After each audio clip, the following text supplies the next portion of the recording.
रविवार की रात थी।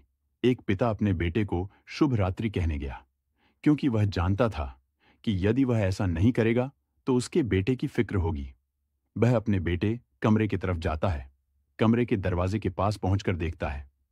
कमरे में लैंप की हल्की रोशनी थी, लेकिन पिता स्पष्ट रूप से देख सकते थे कि आज रात बच्चे के बारे में कुछ असामान्य था, क्योंकि वो बच्चा जो कभी बिना उजाले के नहीं सोता था, वो आज बस एक लैंप, वो भी हल्की रोशनी करके सो रहा है।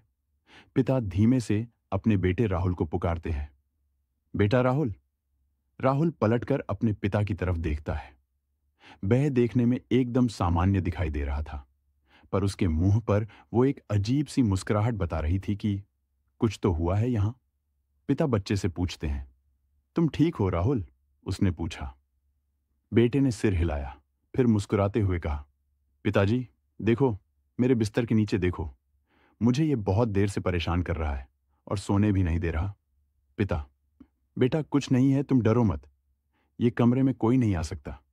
खिड़की दरवाजे बंद है। बेटा, नहीं पापा, वो आया है और मुझे अपने साथ ले जाने की बोल रहा है। बहुत देर से, अभी भी मेरे बिस्तर के नीचे बैठा है। बस सोच नहीं पा रहा था कि उसके बेटे को आखिर हुआ तो हुआ क्या है।